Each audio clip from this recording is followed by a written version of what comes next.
화물연대 파업이 오늘로 8일째를 맞은 가운데 정부와 화물연대가 어제 40분 만에 결렬된 2차 협상 이후 다음 만남 날짜도 잡지 못한 채 강대강 대치를 이어가고 있습니다. 정부는 파업 여파로 1조 6천억 원 규모의 제품 출하 차질이 발생한 것으로 보고 시멘트에 이어 정유업계로 업무 개시 명령을 확대하는 방안을 검토하고 있습니다. 전국 철도노조와 코레일이 임단협 갱신을 위한 막판 교섭을 하고 있지만 노사 간 이견이 커 내일 파업에 돌입할 가능성이 커 보입니다. 화물연대에 이어 철도노조까지 동반 파업에 나설 경우 KTX와 지하철뿐 아니라 화물열차 운행도 차질을 빚을 전망입니다. 미국 제롬 파월 연준 의장이 12월부터 금리 인상 속도 조절이 가능할 거라고 밝혀 뉴욕 증시가 일제히 상승했습니다.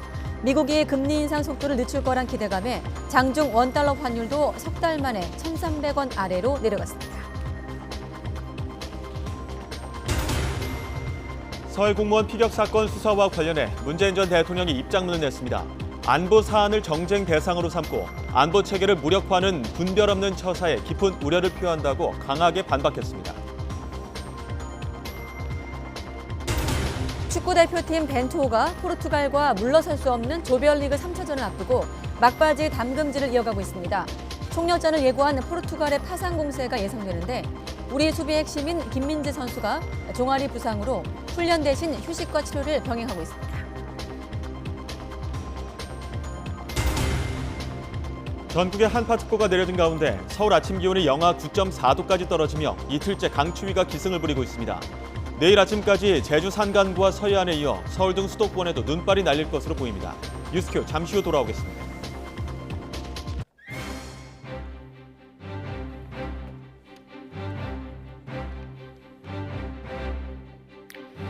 네, 여러분 안녕하십니까? 가장 빠른 종합뉴스 뉴스큐 시작합니다. 화물연대 파업 8일째, 정부 업무 개시 명령 발동 4일째입니다.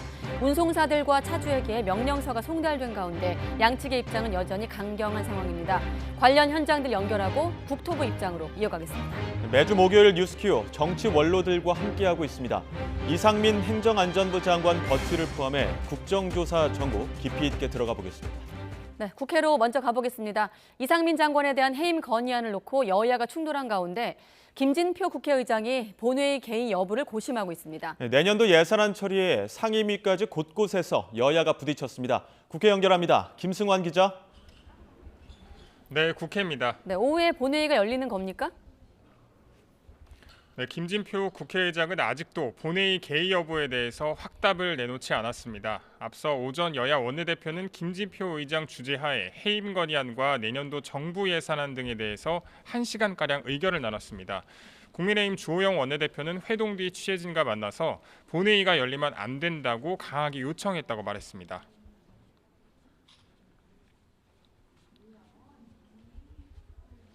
만약 오늘 본회의를 열어서 하면 가장 중요한 현안인 예산안 처리는 법정 기간을 지킬 수도 없고 날아갈 수밖에 없다는 점을 강하게 요청을 하고 나왔습니다. 반면 박홍근 원내대표는 본회의를 열지 않는 건 직무유기라고 맞섰는데 박 원내대표는 당 의원총회 뒤 다시 한번 의장실을 방문해서 본회의 개의를 촉구했습니다. 여야가 합의된 의사일정이 계속 반복적으로 파기되는 것은 결코 앞으로도 국회 운영에 나쁜 선례를 남길 수밖에 없는 것이다. 국회의 권위를 스스로 이렇게 떨어뜨려서는 안 된다. 네, 오늘 법안 논의를 위한 상임위에서도 여야가 고성을 주고받았죠. 네, 먼저 국회 행정안전위원회에서는 민주당이 해임 건의안을 제출한 이상민 행정안전부 장관이 출석했습니다. 야당 간사인 김기용 의원이 지금 상황이 굉장히 엄중하다면서 이 장관을 상대로 질의를 하려고 하자 이채익 위원장이 제재에 나섰고 결국 여야 의원 간 고성이 오가면서 회의는 산회했습니다. 이상민 장관님, 네. 지금 상황이 굉장히 지금 엄중합니다. 자, 이렇게 하면은 또 지금 여당 의원 또 발언해야 합니다. 그 의사진행 발언하세요. 과학기술정보방송통신위원회에서도 여야는 공영방송 지배구조 개선 법안을 두고 부딪혔습니다. 국민의힘 권성동 의원이 정청래 위원장의 의사진행을 두고 독재를 하는 거냐고 소리를 치자 정 위원장은 대통령한테나 똑바로 하라고 하라면서 거세게 되받아쳤습니다. 의사진행을 주세요. 위원장이 너무 독재적으로 하는 그런 거 아니에요. 권성동 의원! 정청래! 똑바로 해요! 권성동 똑바로 해! 윤석열 대통령하고 친하니까 독재 얘기하시는 것 같은데 대통령한테 똑바로 하라고 하세요. 정청래 위원장은 방송법 개정안을 처리하라고 했지만 국민의힘이 안건조정위원회 구성을 요구하며 제동을 걸었습니다. 지금까지 국회에서 YTN 김승환입니다. 문재인 전 대통령은 서해 공무원 피격 사건에 대한 검찰 수사는 안보 체계를 무력화하는 분별 없는 처사로 부디 도를 넘지 않길 바란다고 밝혔습니다. 문 전 대통령은 오늘 입장문을 내고 안보 사안을 정쟁의 대상으로 삼고 오랜 세월 국가안보에 헌신해온 공직자들의 자부심을 짓밟고 있다며 이같이 비판했습니다. 문 전 대통령은 서해 사건은 당시 국방부, 해경, 국정원 등의 보고에 이른바 특수정보까지 직접 살펴본 뒤 판단을 수용한 것이라고 설명했습니다. 그런데 정권이 바뀌자 대통령에게 보고됐던 부처 판단이 번복됐다며 결론이 반대가 되려면 피해자가 북한 해역으로 가게 된 다른 가능성이 제시돼야 하는데 그러지 못하고 있다고 지적했습니다. 네, 경찰청 특별수사본부가 한 달 가까이 이태원 참사 수사를 이어온 끝에 처음으로 주요 피의자 신병 확보에 나섰습니다. 이임재 전 용산경찰서장 등 특수본에 입건된 경찰 4명에 대해 먼저 구속영장을 신청한 건데요. 현장에 나가 있는 취재기자 연결하겠습니다. 송재인 기자. 네, 경찰청 특별수사본부에 나와 있습니다. 네, 경찰 간부 4명. 특수본이 신병 확보에 나선 건 처음이죠? 네, 그렇습니다. 내일 출범 한 달째를 앞두고 경찰청 특별수사본부가 1차 입건자들에 대한 첫 신병 확보 시도에 나섰습니다. 오늘 오전 이임재 전 용산경찰서장과 박성민 전 서울경찰청 정보부장, 전 용산경찰서 정보과장, 용산서 112 상황실장 모두 4명을 상대로 구속영장을 신청한 겁니다.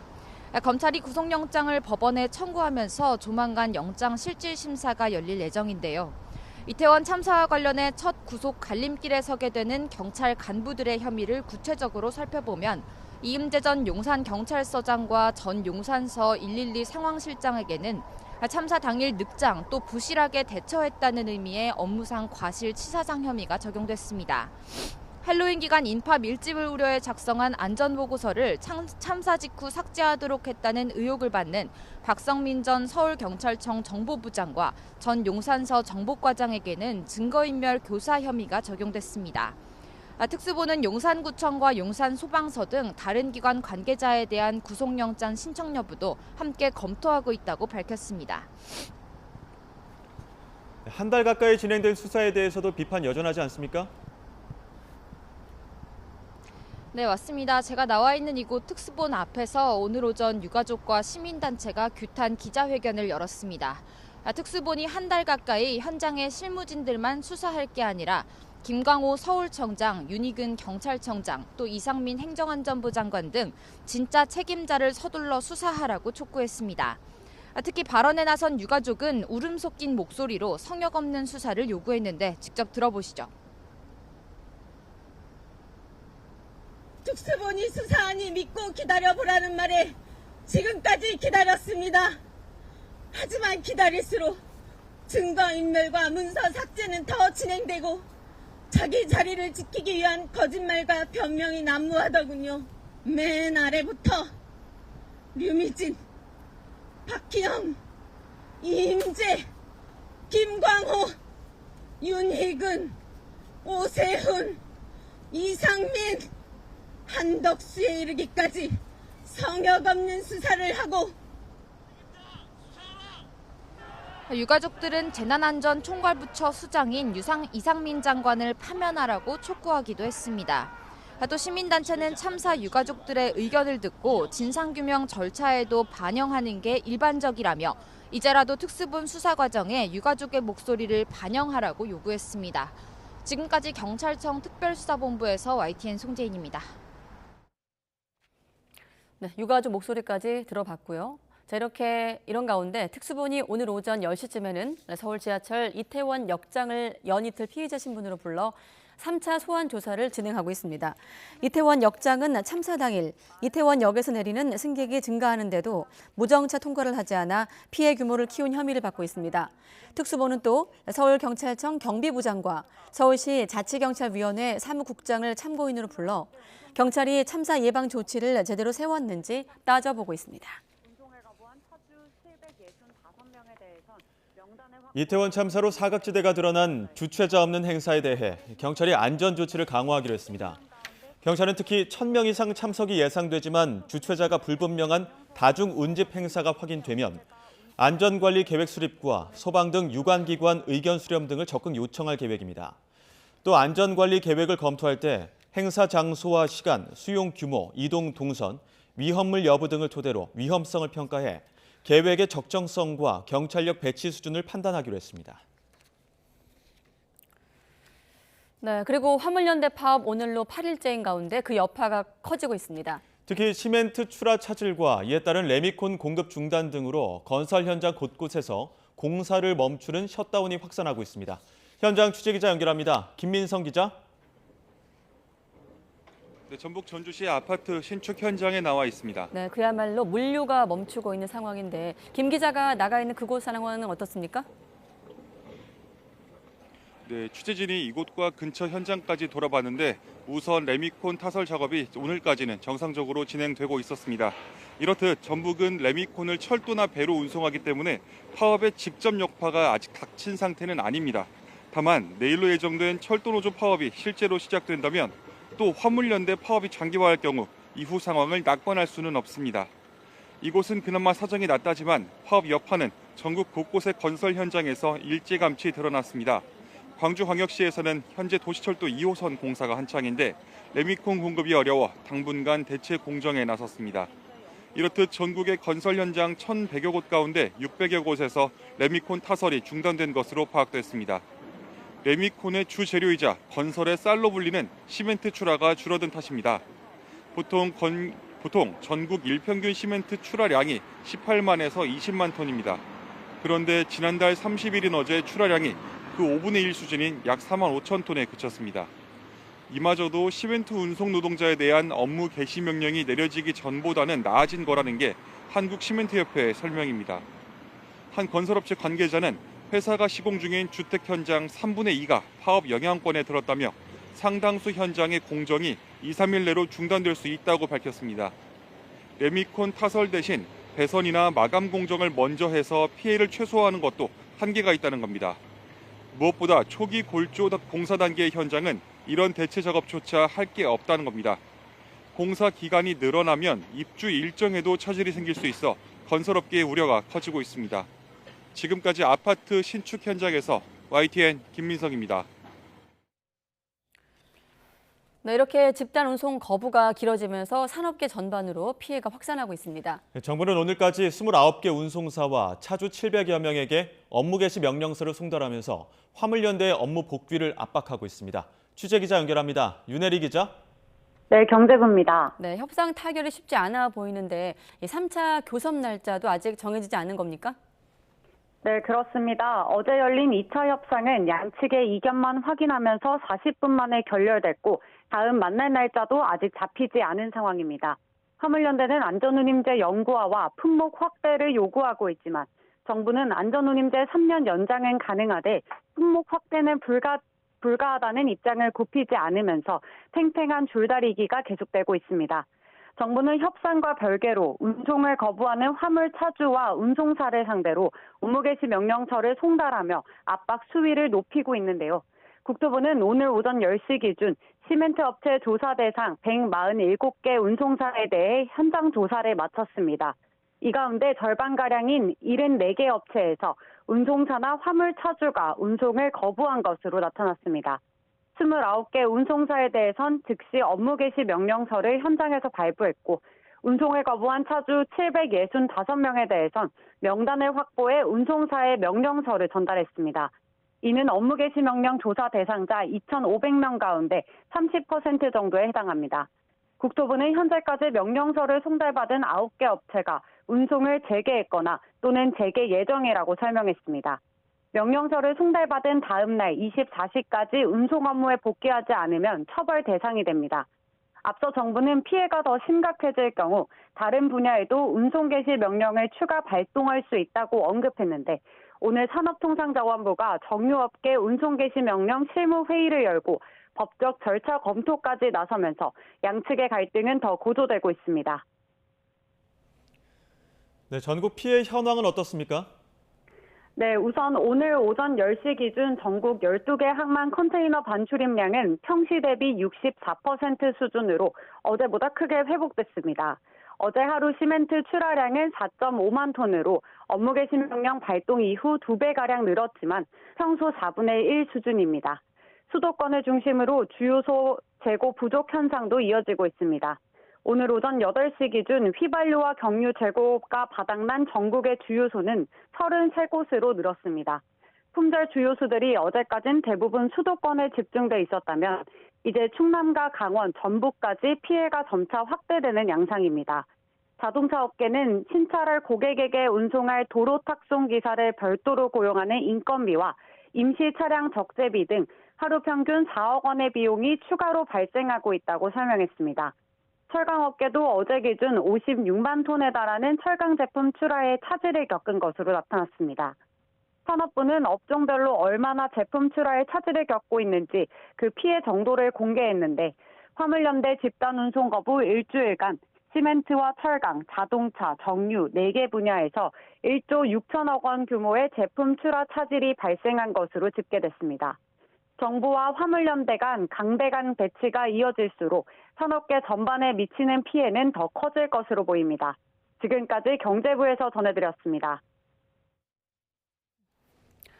네, 정부 철도 노동조합이 예고한 파업 시한도 하루 앞으로 다가왔습니다. 파업에 돌입할 경우 KTX와 지하철뿐만 아니라 화물열차 운행도 차질을 빚을 것으로 보입니다. 네, 오늘도 노사 협상이 진행되고 있는데요. 취재기자 연결합니다. 최기성 기자. 네, 경제부입니다. 네, 파업 시한이 하루 앞으로 다가왔는데 현재 협상 상황은 어떻습니까? 네, 철도노조 등이 소속된 공공운수노조는 조금 전인 오후 3시부터 대통령실 앞에서 총력투쟁 결의대회를 진행하고 있습니다. 오늘도 나이승 코레일 사장과 박인호 철도노조 위원장 등이 동부에섭에 나섭니다. 철도노조와 한국철도공사, 코레일 양측은 그동안 30여 차례 교섭했지만 입장차를 좁히지 못했습니다. 노조는 임금 인상과 법원 통상임금 지급 판결로 늘어나는 급여를 인건비 포함해서 배제하는 방안 등을 요구하고 있습니다. 사측은 올해 기획재정부 공공기관 인건비 지침 범위를 넘어설 수 없고 통상임금 증가분 인건비 제외 등도 받아들이기 어렵다며 맞서고 있습니다. 여기에 노조는 정부의 공공기관 정원 감축 방침에 대해서도 크게 반발하고 있습니다. 파업에 돌입해도 철도는 필수 유지 업무 사업장이기 때문에 열차가 모두 멈추지는 않습니다. KTX 등 여객열차와 화물열차 운행이 줄어들고 서울 지하철 1, 3, 4호선도 영향을 받습니다. 지난 2019년 철도노조 파업된 KTX 운행률이 70% 수준으로 줄었고 화물열차 운행률은 30%로 떨어졌습니다. 코레일 측은 노조와 계속 접촉하고 있지만 만일의 상황을 대비해 대응 방안도 준비하고 있다고 했습니다. 국토교통부는 파업이 끝날 때까지 철도기관사 대체 인력 투입과 버스나 항공기 등 대체 수송수단을 증편하는 식으로 대응하기로 했습니다. 원희룡 장관도 이와 관련해 오늘 오전 서울 구로 차량 사업소를 찾아 철도노조를 향해서 민주노총의 전위대 역할이 아닌 국민 편에 서야 한다고 말했습니다. 지금까지 경제부에서 전해드렸습니다.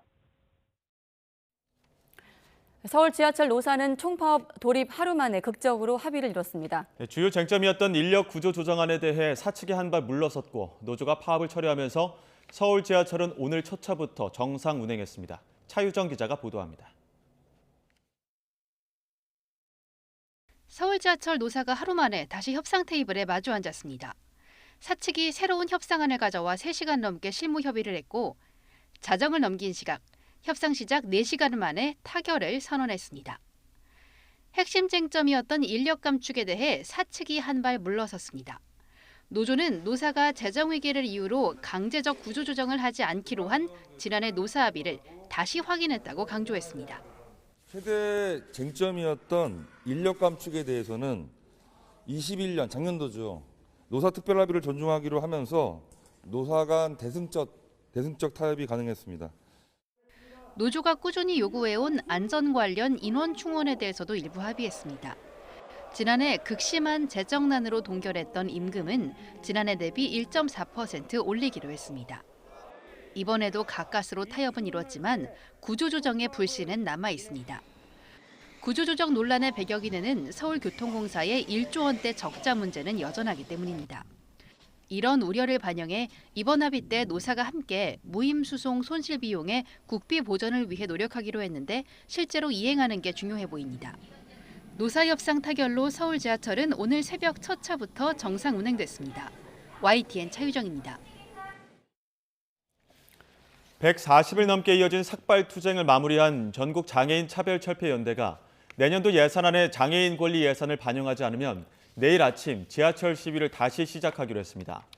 전 장현은 오늘 서울 지하철 4호선 삼각지역에서 기자회견을 열어 장애인 170여 명이 머리카락을 잘라냈지만 달라진 게 없다며 이같이 밝혔습니다. 네, 들으신 것처럼 화물연대 파업이 오늘로 8일째입니다. 어제 정부와 화물연대가 두 번째로 만났지만 40분 만에 소득 없이 헤어졌고 골만 더 깊어졌습니다. 강대강 대치 속에 물류 대란 우려가 점점 현실로 다가오는 모습입니다. 주무부처인 국토교통부 구헌상 물류정책관 연결해 현재 상황 진단과 해법 들어보겠습니다. 국장님 나와 계십니까? 예, 그렇습니다. 네, 지난 28일에 첫 면담이 있었고 그리고 어제 두 번째 교섭 혹은 대화 자리가 있었고 그 자리에 국장님이 나간 걸로 알고 있습니다. 40분 만에 결렬됐다고 저희가 지금 보도를 하고 있는데 타협점이 있었다면 혹시 있었습니까? 없었습니까? 타협이라고 할 만한 내용은 없었고요. 네. 40분 동안의 그 구체적인 상황에 대한 논의가 되지는 않았습니다.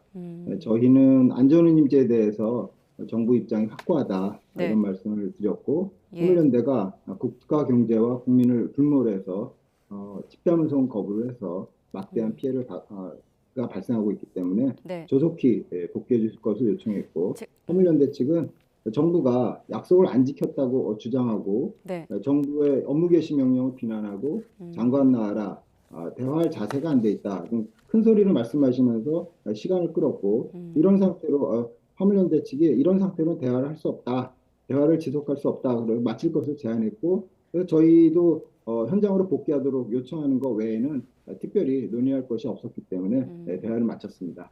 예, 지금 화물연대 측에서의 핵심 요구가 크게 안전운임제 영구화 그리고 품목 확대 두 가지인데 오늘 이제 화물연대 측이 안 계시니까 제가 대신 전하자면 세부적인 협의 가능성은 열려 있다 이런 주장입니다. 여기에 대해서 정부 입장은 어떻습니까?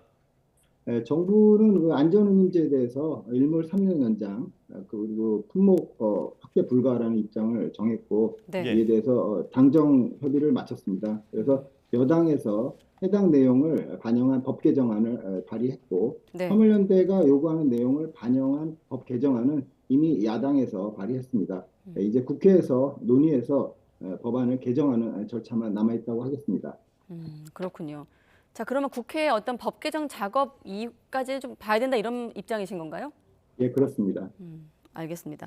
자, 일단 이틀 전입니다. 정부가 시멘트 분야 운송자에 대해서 먼저 업무 개시 명령을 내렸고 어제부터 송달을 비롯해서 구체적인 절차를 하나씩 밟고 있는 걸로 알고 있습니다. 지금 이 송달 자체 현황 파악은 어떻게 하고 있고 또 복귀한 노동자, 업체는 어느 정도로 파악하고 계십니까? 네, 복귀한 그 차주는 저희가 집계 중이지만은 네. 현재 시멘트 운송량을 지표로 해서 간접적으로 먼저 파악하고 있는데 네. 집단 운송 거부로 해서 운송량이 5에서 10% 수준으로 떨어져서 많은 건설 현장이 이제 콘크리트 타설이 중단되었고 업무 개시 명령을 저희가 한 이후에는 네. 어제 기준으로 회사에 따라서 차이가 있지만은 한 30% 수준까지 올라간 것으로 알고 있습니다. 차주분들께서도 계속해서 복귀하고 계십니다. 예. 그런데 지금 또 화물연대에서는 화물 고용자가 특수고용 노동자, 그러니까 자영업자인데 이 영업을 강제할 수 있느냐, 위헌이다 이렇게 반발하고 있는데 여기에 대해서는 어떤 입장이십니까? 화물운수법에 화물 종사자가 정당한 사유 없이 화물 운송을 거부하지 못하도록 정하고 있습니다. 네. 예. 또한 2003년 두 차례에 걸친 그 대규모 집단 운송 거부로 인해서 물류가 마비되고 국가 경제가 위기에 처하는 상황을 경험하고 이러한 상황을 되풀이하지 않기 위해서 2004년에 현 네. 제도를 도입한 것입니다. 그러면 위원이란 입장에 이제 반론을 제기하시는 건데 이 헌법을 또 토대로 노동계선 얘기를 하고 있는 거거든요. 그러니까 헌법상 강제노역 금지 위배된다는 입장에 대해서는 어떤 논리십니까? 그 아주 전문적인 분야에 대해서는 네. 아마 나중에 저희는 공공의 이익을 갖다가 이제 얘기하는 거고 네. 화물연대 측에서는 개인의 어떤 권리를 얘기하는 거기 때문에 그 부분에 대해서는 별도로 논의가 될 수 있을 것 같습니다. 네, 이 명령서를 송달받고 24시 안에 복귀하지 않으면 이제 여러 가지 처벌을 받고 있는 것으로 알고 있거든요. 그 중에 하나가 이제 운송 자격 취소인데 지난번 이제 화물연대 관계자를 인터뷰했을 때 운송 자격 취소까지 하면 생존권 박탈 아니냐 이런 얘기를 하더라고요. 어떤 생각이십니까? 여기에 대해선? 네, 사실 운송 자격 취소까지 가려면 네. 상당히 그 조건이 까다롭습니다. 1차로 해서 아주 첫 번째 했을 때는 30일간 네. 자격 정지가 이루어지는데요. 그런 상황이 1년 내에 다시 벌어진다면 운송 자격 취소까지 가겠죠. 그건 아주 극단적인 경우이기 때문에 네. 그런 일이 벌어지지 않도록 그렇게 할 필요가 있습니다.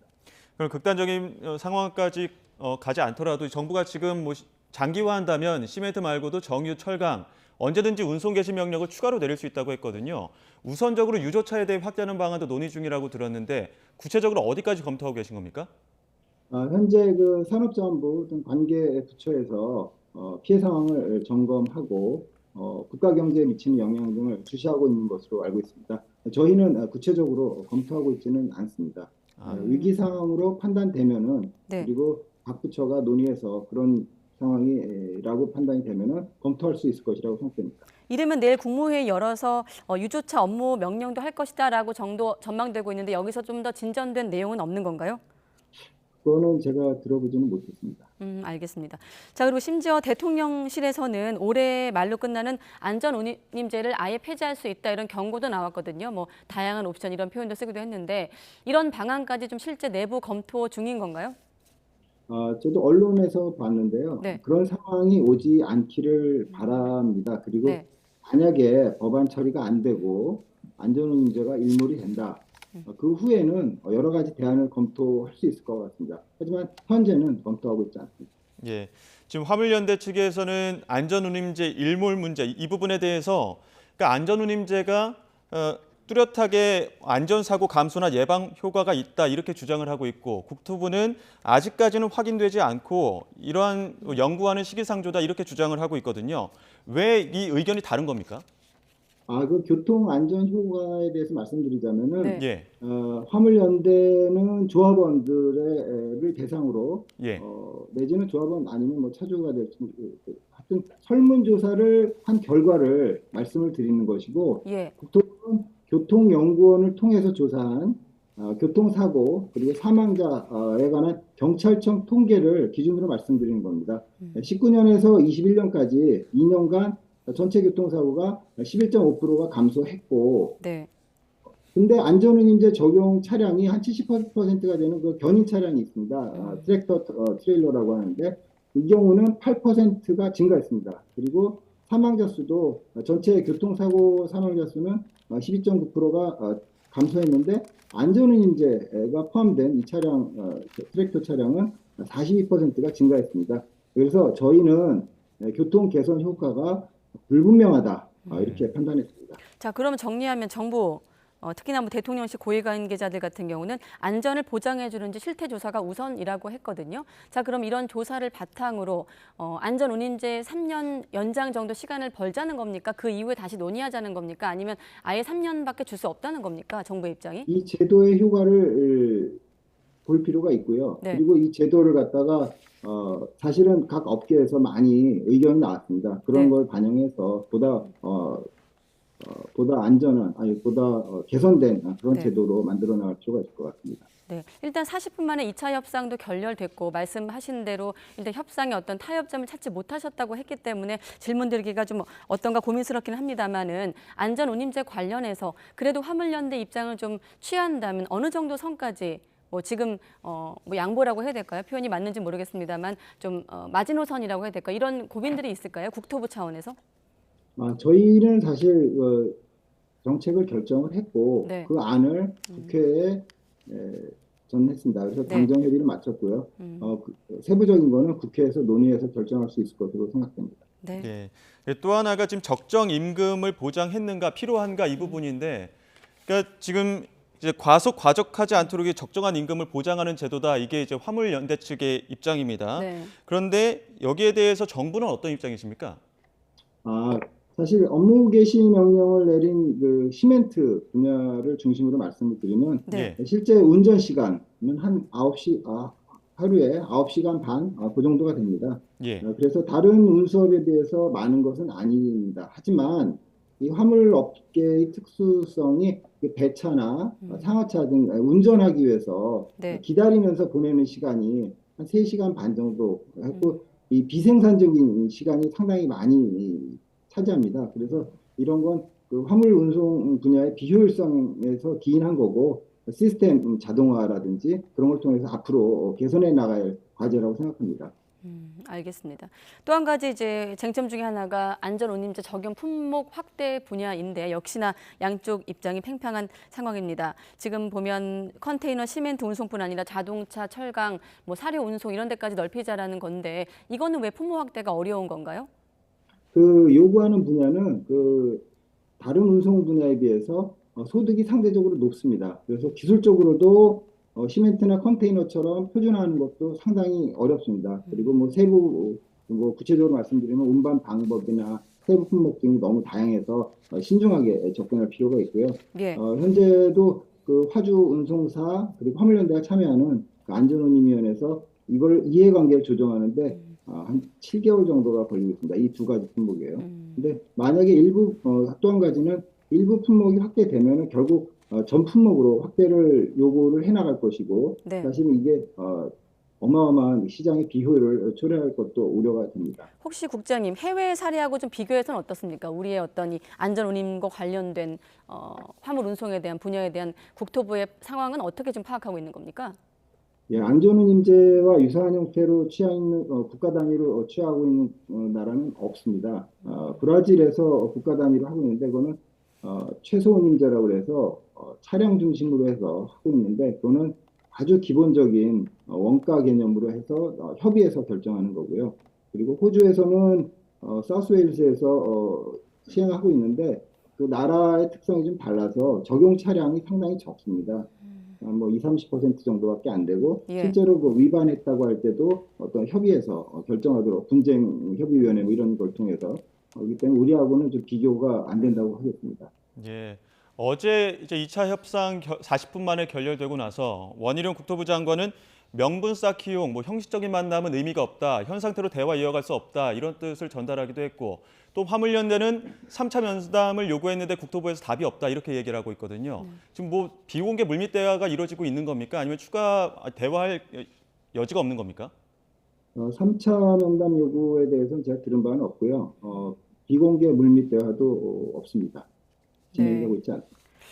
예. 자, 일단 수장이긴 합니다만 원희룡 장관 같은 경우는 명령을 거부하면서 대화 물음표 안 하는 게 낫다라는 입장이고 또 이기적이고 고질적인 집단 행동에 관용은 없다 이렇게 좀 강경한 입장을 계속 밝히고 있고 지금 물류정책관이신 국장님 얘기를 들어봐도 대화에 대해서 조금 의지가 없어 보이거든요. 국장님 생각은 어떠세요? 대화를 해야 된다고 보십니까? 아까 들으신 게 없다고 하셔서요. 예. 네, 저희는 네. 이 내용을 이미 국회에 발의가 됐습니다. 그 화물연대가 요구하는 안이 국회에 발의가 됐고 네.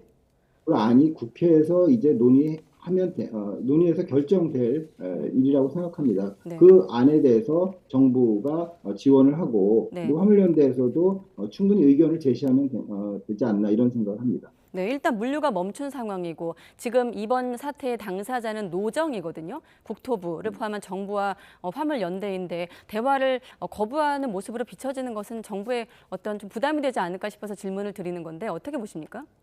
예, 구체적으로 저희하고 와서 네. 어떤 세부적인 요구를 한다기보다는 그 내용을 저희하고 와서 이게 대화를 하면서 내용 자체가 네. 어떤 내용이라기보다는 저희를 갖다가 전에도 아까도 말씀드렸지만은 네. 뭐 저희가 거짓말을 했다, 어떤 대화 자세가 안 돼 있다, 뭐 이런 좀 저희가 좀 이해할 수 없는 그런 내용을 가지고 뭐 소리를 지르고 뭐 그렇기 네. 때문에 사실 그런 식의 대화는 사실 무의미하다고 생각합니다.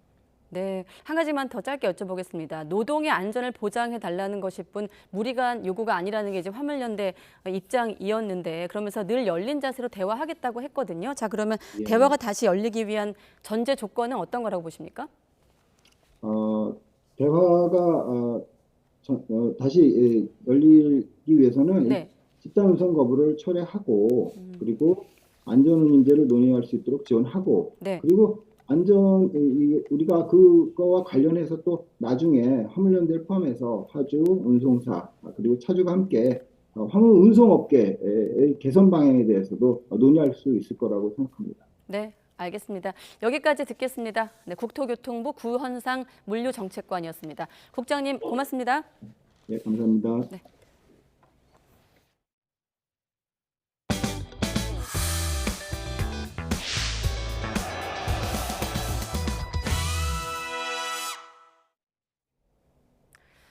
네, 미국 중앙은행인 연방준비제도가 올해 마지막 회의를 앞두고 있는 가운데 제롬 파월 연준 의장은 12월부터 금리 인상 속도 조절이 가능할 거라고 말했습니다. 연준 의장의 메시지를 숨죽이고 지켜봤던 뉴욕 증시는 파월의 속도 조절 발언에 일제히 상승했습니다. 워싱턴 권준기 특파원의 보도입니다. 미국 싱크탱크인 브루킹스 연구소 연설에서 제롬 파월 연준 의장은 이르면 12월부터 금리 인상 속도 조절이 가능할 것이라고 말했습니다. 전례 없는 4번 연속 0.75%포인트 자이언트 스텝 금리 인상의 효과를 지켜볼 시간이 필요하다는 겁니다. Thus, it makes sense to moderate the pace of our rate increases as we approach the level of restraint that will be sufficient to bring inflation down. The time for moderating the pace of rate increases may come as soon as the December meeting. 하지만 파월 의장은 고공행진 중인 물가를 잡기 위해선 아직 갈 길이 멀다는 점을 분명히 했습니다. 현재 7%대인 물가 상승률을 2%로 낮추려는 목표는 변함이 없다며 당초 계획보다 최종 금리를 더 높일 수 있다고 예고했습니다. It seems to me likely that the ultimate level of rates will need to be somewhat higher than thought at the time of the September meeting and the summary of economic projections. 파월 의장은 내년에도 상당 기간 금리 인상을 이어갈 것이라면서도 극심한 경기 침체는 없을 거라고 자신했습니다. 고용시장이 여전히 탄탄해 경기 연착륙이 가능하다는 겁니다. I do continue to believe that there's a path to a soft or a softish landing. I do believe that. Unemployment goes up, but it's not a hard landing. It's not a severe recession. 파월 의장의 메시지를 기다리며 혼조세로 출발한 뉴욕 증시는 브루킹스 연설 직후 일제히 상승 곡선을 그렸습니다. 특히 기술주 중심의 나스닥은 4%대 급등세를 기록했습니다. 파월 의장의 수많은 발언 중에 12월 속도 조절 부분에 주목한 겁니다. 이번 주 발표되는 소비자 물가지수와 고용지표를 보면 더 확실해지겠지만 파월 의장의 속도 조절 발언으로 12월 연준회의에서 0.5%포인트 금리 인상 가능성은 더욱 높아진 것으로 관측됩니다. 워싱턴에서 YTN 권윤기입니다. 네, 이번 달 미국이 기준금리 인상 속도를 늦출 거란 기대감에 뉴욕 증시도 상승 곡선을 그렸고 우리 금융시장에도 반영됐습니다. 네, 최근 소폭 하락하며 안정세를 보이던 원달러 환율이 석 달 만에 1,300원 아래로 내려왔습니다. 취재기자 연결합니다. 김지선 기자. 네, 경제부입니다. 네, 1,200원대 오랜만에 보는 것 아닙니까? 네, 그렇습니다. 어제보다 19.1원이나 급락해서 1299.7원에 마감했습니다. 환율이 종가 기준 1300원 밑으로 떨어진 건 지난 8월 5일 1298.3원 이후 약 4개월 만입니다. 오늘 서울 외환시장에서 달러 대비 원화 환율은 어제보다 17.8원 내린 1301원에 개장을 했고요. 장중 내내 1300원을 오르내리다 1299.7원에 장을 마쳤습니다. 앞서 권준기 특파원 전해드린 것처럼 밤사이 제롬 파월 미국 연방준비제도 의장이 금리 인상 속도를 조절하겠다고 밝히면서 투자자들의 위험 선호 심리가 회복된 영향으로 풀이됩니다. 파월 의장은 브루킹스 연구소 주최 연설에서 이르면 이번 달 금리 인상 속도를 완화할 수 있다고 말하며 시장에 안도감을 줬습니다. 파월 의장의 발언으로 밤사이 뉴욕 증시가 일제히 상승한 데 이어 우리 주식시장도 영향을 받았습니다. 코스피는 상승 개장에서 역시 3개월여 만에 장중 2,500선을 돌파했습니다. 이후 상승폭을 줄이며 어제보다 0.3% 오른 2,479.84에 거래를 마쳤습니다. 코스닥 지수는 어제보다 1.52% 오른 740.6에 마감했습니다. 지금까지 경제부에서 전해드렸습니다. 네, 무역 수지는 11월에도 적자를 기록하며 8개월 연속 적자를 이어갔습니다. 네, 특히 수출이 1년 전보다 14%나 감소하며 2달 연속 뒷걸음질 쳤습니다. 보도에 박홍구 기자입니다. 세계 경기 둔화와 그에 따른 반도체 가격 하락이 우리 수출의 발목을 잡았습니다. 수출은 지난 10월 5.7% 하락에 이어 지난달엔 14% 하락하며 마이너스 보폭을 키웠습니다. 산업부는 글로벌 경기 둔화와 화물연대 파업 등이 수출 감소에 영향을 주고 지난해 수출 호조에 따른 기저효과도 있다고 분석했습니다. 작년 11월 수출이 20년 11월에 비해 31.9% 증가한 603억 불을 기록하며 당시 기준으로는 최고 실적을 기록한 데 따른 기저효과도 수출 감소율에 영향을 주었습니다. 최대 수출 품목인 반도체가 30% 가까이 줄었고 최대 교역국인 중국에 대한 수출도 25% 이상 급감했습니다. 반면 에너지 수입은 27% 늘며 적자폭을 키웠습니다. 11월 수출은 519억 2천만 달러, 수입은 589억 3천만 달러로 무역 적자액은 70억 1천만 달러, 8개월 연속 적자입니다. 올해 1월부터 11월까지 누적 무역 적자는 426억 달러로 지난 1996년 206억 달러 적자의 2배가 넘습니다. 산업부는 하지만 1996년과 2022년 이 기간 우리 무역 규모가 5배 정도 성장했다는 점을 고려할 필요가 있다고 지적했습니다. 또 누적 수출액이 11월에 6천억 달러를 돌파한 것은 이번이 처음이라며 일본이나 독일에 비하면 우리 수출 성적은 양호한 편이라고 강조했습니다. 하지만 올 하반기부터 시작된 수출 감소의 여파가 경제 성장률로 나타나고 있습니다. 한국은행이 집계한 3분기 경제 성장률은 0.3%에 그치며 2분기에 절반 이하로 떨어졌습니다. YTN 박홍구입니다. 네, 화물연대 파업 8일째를 맞아서 아까 국토부 관계자를 인터뷰했는데 대통령실과 관련된 입장이 속보로 들어왔습니다. 업무 개시 명령이 발동하지 않도록 조속한 복귀를 촉구한다. 지금 정부가 업무 병령 분야를 좀 확대할 것을 검토하고 있다는 분위기 속에서 추가 발동이 없도록 한다는 당부의 메시지인 것 같고요. 정당성과 명분 없는 민주노총의 동시다발 파업에 대해서 도움이 되지 않는다라는 입장도 있었습니다. 네, 그리고 또 집단 행동은 아무것도 얻지 못하기 때문에 조속히 지금 운수 종사자분들은 조속한 업무 복귀를 거듭 촉구드린다 이런 입장을 밝혔고요. 노사 법치주의를 확립해야 한다는 이야기까지 덧붙였습니다. 네, 관련 속보는 또 정리되면 다시 한번 여러분께 알려드리겠습니다. 네, 그리고 날씨입니다. 오늘 서울 아침 기온이 영하 9.4도까지 떨어지는 등 한파가 절정에 달했습니다. 네, 겨울 시작부터 찾아온 강력 한파는 하루 정도 더 이어진 뒤 주말부터 주춤할 전망입니다. 정혜윤 기자의 보도입니다. 이틀째 강력 한파가 이어지며 도심은 겨울 시작부터 꽁꽁 얼어붙었습니다. 서울은 전날보다 기온이 더 떨어져 영하 9.4도를 기록했습니다.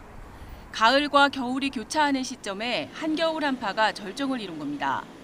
출근길 시민들은 두꺼운 외투와 털모자, 귀마개로 찬바람을 막아보지만 역부족입니다. 좀 따뜻했던 것 같은데 바로 추워지는 것 같아요. 이제 진짜 겨울이 왔다는 게 실감이 듭니다. 강원도 향로봉 기온도 무려 영하 19.7도를 기록했고 파주 영하 12.2도, 전주 영하 4.7도, 대구 영하 3.8도 등 전국에서 영하권 강추위가 기승을 부렸습니다. 북극 한기가 내려오면서 우리나라 북쪽 상공으로 영하 35도 이하의 찬 공기가 남하한 것이 원인입니다. 겨울 시작과 함께 찾아온 강력 한파는 하루 정도 더 이어진 뒤 주말부터 주춤하겠습니다. 다만 다음 주 초반까지는 예년 기온을 밑도는 추위가 지속하고 서해안에는 눈이 계속되는 등 겨울 날씨의 심술이 계속될 전망입니다. 특히 주말 새벽에는 수도권과 영서 등 중부지방에 눈이 내려 쌓일 가능성이 있습니다. 낮은 구름대들이 먼저 유입되기 때문에 2일날 밤에는 수도권을 중심으로 눈이 날릴 가능성이 있습니다. 주 강수라고 말씀드렸던 3일 새벽부터 낮 사이에 경기 북부와 강원 내륙과 산지 1에서 5cm, 경기 남동부에는 1에서 3cm, 서울을 포함한 경기 남서부 쪽으로는 1cm 내외의 적설이 예상되고 있습니다. 기상청은 영하권의 아침 추위 속에 경기 북부와 강원 산간 등 일부 지역에는 주말 새벽 대설특보가 내려지는 곳도 있을 것으로 보인다며 미끄럼 사고에 대한 각별한 주의를 당부했습니다. YTN 정혜윤입니다. 네, 여야 원내대표가 어제 이어서 이틀째 국회의장 주재로 회동을 했지만 해임 건의안과 내년도 예산안에 대한 이견을 좁히지 못하고 있습니다. 또 조금 전 문재인 전 대통령이 서해 공무원 피격 사건 수사와 관련해 입장을 밝히기도 했습니다. 이재호 국민의힘 상임 고문, 또 이상민 더불어민주당 의원과 함께 전국 진단하겠습니다. 네, 두 분 안녕하십니까? 네, 안녕하세요. 네, 안녕하십니까? 네, 앞서 속보가 있었기 때문에 문 전 네. 대통령 입장부터 두 분의 생각을 들어보겠습니다. 간단히 좀 요약을 하면 서해 피격 관련 수사와 관련해서 서훈 전 실장에 대해서 영장이 청구됐습니다. 문재인 정권의 청와대 핵심에 대한 첫 영장이었는데 여기에 대한 문 전 대통령의 입장이 속보로 나왔습니다. 좀 강경하게 보이는데 어떻게 들으셨습니까? 저는 이 서해 공무원 피격 사건은 네. 먼저 형사사법적 검찰이 이렇게 들어온 건 좀 지나쳤다고 생각합니다. 말하자면 지난 정부가 정책적으로 뭐 여러 가지 매끄럽지 못한 부분이 있다든가 네. 좀 부족한 부분이 있다면 정책적으로 그 과오나 실책에 대해서 비판하고 앞으로 그런 일이 없도록 보완하는 건 있을 수 있지만 네. 정책에 대해서 곧바로 형사사법 어떤 수사가 들어와서 그 관계 그 공무원들을 특히 고위 결정권자들을 뭐 형사처벌하고 구속영장 청구한다 이런 거는 상당히 저는 얻는 것보다 잃는 게 크다고 생각되는데요. 그 점은 굉장히 검찰이 무리한 또 지나친 수사에 나섰다라고 생각합니다. 그렇지만 네. 좀 걱정되는 것이 지난 정권과 현 정권이 대결로 큰 싸움으로 번지지 않도록 하는 것 또한 매우 중요한 건데 네. 문재인 대통령이 그런 차원에서 입장문 발표는 그것도 섣부르다라는 생각입니다. 네. 굳이 지금 전 정부에 대한 정책에 무리한 수사권의 발동이 있었다 할지라도 네. 전직 대통령으로서 좀 지켜보는 것이 낫지 않았을까. 지금 그것이 지나쳤다고 해서 문재인 대통령이 곧바로 나와서 입장문 해가지고 그에 대한 뭐 비판과 또는 뭐 여러 가지 하여튼 대결되는 그런 구도를 만들게 되면 결국은 국민들한테 걱정만 끼쳐드리고 요즘 세상이 어수선한데 또 하나의 어수선함을 주는 거라고 생각합니다. 네. 잠깐 요약을 하면 판단 근거는 달라지지 않았는데 결론만 정반대라고 하면서 특히나 피해자가 북한 해역으로 가게 된 다른 가능성을 제시하지 못했다라는 언급을 했습니다. 저도 방금 뭐 의원님 말씀하신 것과 같은데 결론은 지금 수사가 진행 중인 사건을 전직 대통령이 그 사건에 대해서 더구나 본인과 관련된 사건인데 입장문을 발표한다고 하는 것은 적절하지 못했다는 거고 네. 입장문을 제가 자세히 뜯어봤는데 세 가지 문제가 있어요. 하나는 그 당시도 본인이 뭐 가능한 범위에 추정이 했다 이렇게 했어요. 추정이 했다 하는 거는 그 당시도 확신을 못했다 이 말입니다. 추정했다는 거는. 그리고 판단을 수용했다 하는 것은 결국은 그 사건의 최종 책임자는 문재인 대통령 본인이라는 이야기입니다. 그걸 사실상 인정한 겁니다. 이 판단의 최종적인 것을 내가 수용했다 결정했다는 이 이야기는 그 서해 피격 사건의 최종 책임자는 본인이라는 거.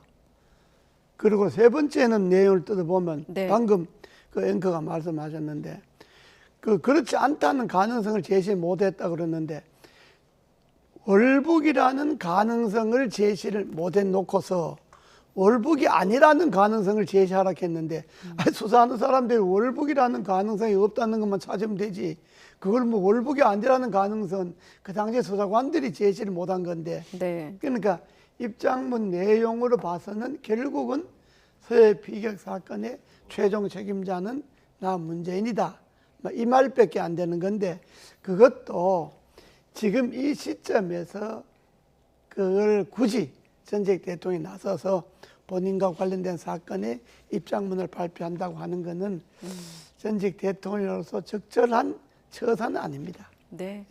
이 문제에 대한 두 분 생각은 여기까지 듣기로 하고, 마침 내일 또 구속전 피의자 신문이 열리거든요. 이거에 대한 쟁점을 놓고 검찰과 또 서전 실장 측이 또 맞설 예정이니 또 그 내용을 속보로 확인을 하겠습니다. 자, 그리고 앞서 두 분도 보셨겠습니다만 국토부 이제 국장을 연결해서 지금 현재 노정이 팽팽한 사안이죠. 화물연대 파업이 8일째 이어지고 있습니다. 접점이 잘 안 보이고 있는데 두 분은 지금 이번 사태를 어떻게 보고 계십니까? 저는 정부가 네. 적극적으로 어쨌든 이 문제 안전운임은 그 화물의 운송에 있어서 여러 가지 네. 하여튼 운전하시는 분들 사업 분들의 안전도 관련되고 도로 안전과도 관련되고 뭐 여러 가지 하여튼 그런 거와 관련되는 것이기 때문에 네. 이에 안전 운임과 같은 것을 정부가 또 이미 약속을 했던 것이고, 그러면 지키는 노력을 해야지 이렇게 막 강대강으로 툭하면 뭐 야당하고도 대치해서 제압하려고 하고, 또 노동자나 또는 사업자들하고 생각이 다르다고 해서 만약에 안 하면 뭐 가만 안 두겠다든가 구속한 사법적 조치를 한다든가 네. 또는 뭐 안전운임제를 폐지하겠다고 막 겁박을 한다든가 이런 태도는 정부로서 해야 될 태도가 아니라고 생각합니다. 국정을 이끌어가는 거지, 리더십을 발휘하는 거지. 이게 무슨 뭐 조직폭력배입니까? 그냥 막 상대를 그냥 막 욱박질러서 꼼짝 못하게 해가지고 따라오게만 하려고 하는 그런 행태는 아주 안 좋은 행태입니다. 네. 그러니까 그런 거는 조직폭력배, 좀 심한 얘기 말하면 조직폭력배들이나 할 수 있는 행태고, 네. 국정을 끌어가는 리더십은 설득과 공감 이런 것들, 그리고 인내심 이런 걸 가지고 국정을 끌어가는 거죠. 그럴 자신 없으면 정권을 내놓던지요. 네, 설득과 공감, 다른 말로 하면 정치력 이런 표현으로도 네. 쓸 수 있을 것 그렇습니다. 같은데요. 이번에 뭐 정부가 저런 그 강경한 조치를 취한 것은 뭐 일면 이해가 안 되는 건 아닙니다. 네. 그동안에 뭐 민노총이나 또 강경 노조들이 하는 행태로 봐서 정부가 더 이상 참을 수 없다, 이제 한다, 이렇게.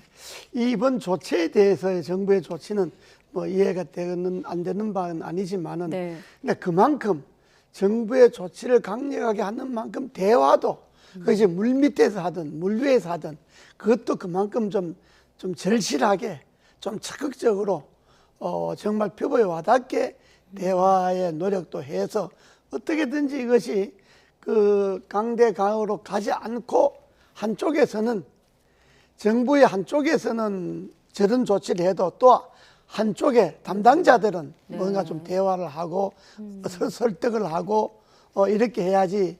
결국은 피해는 국민들이 보는데 네. 말로는 피해는 국민들이 본다 하면서 국민들을 안심시킬 수 있는 대화의 노력은 좀 더 적극적으로 했으면 좋지 않겠느냐. 그게 저 사태 일어나기 전에 시간이 충분히 있었잖아요, 몇 달. 네. 그동안에 관련 부서의 장관들이나 뭐 관련 부서의 위원장들이나 나서서 물밑에서 화물연대 쪽 사람들하고 충분히 대화를 했어야 됩니다. 네. 대화를 해서 이 사태까지 안 올라오도록 해야 되는데, 지금 그 국토부 장관이 요즘 강경하게 계속 나가는데 뭐 국토부 장관으로서 뭐 그 심전 이해되지만, 그러나 네. 장관은 이 전투의 지휘관이 아니고 장관은 이 문을 열어놓는, 대화의 문을 열어놓는 역할을 해야 되거든요. 네. 그래야 되는데 그 장관이 뭐 앞뒤 다 차단하고 그냥 돌격 앞으로 이렇게 나가니까 좀 국민들이 보기엔 좀 불안하죠. 예.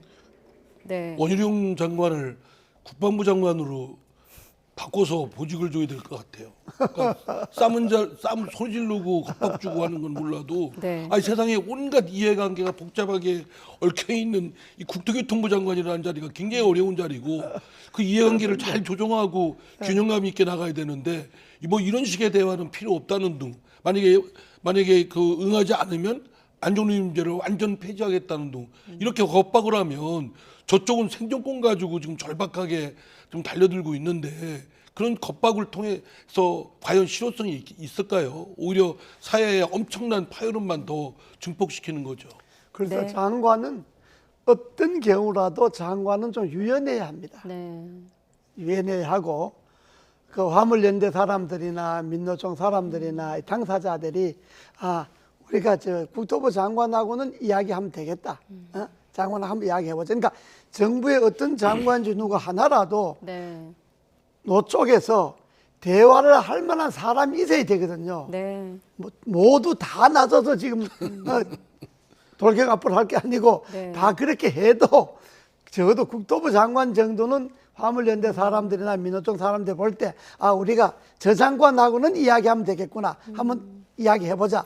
이런 생각이 들도록 좀 태도를 유연하게 해주는 것이 정부 운영하기 네. 도움이 되는데 그런 게 좀 아쉽네요. 마침 자막에 원희룡 장관이 이런 식의 대화는 안 하는 게 낫다라는 자막과 이재호 고문의 말씀이 좀 겹쳐서 들리는데 아까 고문님께서 정부라 하더라도 정치인과 이를테면 공무원이 좀 구별해서 이번 대응에 나서야 된다라는 말씀으로 들리거든요. 예. 그러면 이 시점에서 아까 어떤 정부의 강경한 기조와는 별도로 그래도 화물연대 입장에서는 대화 채널이 필요하다고 하셨는데 그건 국토부 장관으로 보십니까? 담당이 국토부니까요. 네.